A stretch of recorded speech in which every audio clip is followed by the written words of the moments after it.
Pendaftaran di KPU Makassar untuk calon perorangan atau jalur parpol akan dimulai pada 27 Agustus 2024. Dari sejumlah kandidat yang mengemuka, belum ada satupun yang telah menentukan pasangan atau wakilnya di pemilihan wali kota dan wakil wali kota Makassar tahun 2024. Rusdin Abdullah yang menjadi usungan Partai Nasdem di Pilwali beralasan masih menunggu putusan dari partai pengusung dan juga koalisi. Nanti kita lihat daripada koalisi partainya, ya kan? Kalau saya tidak bisa ya, nanti kita bicarakan bersama dengan koalisi partai.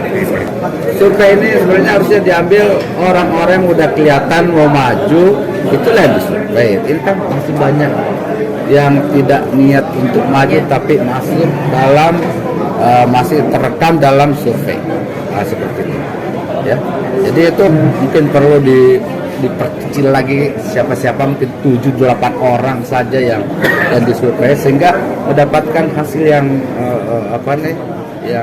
yang bagus.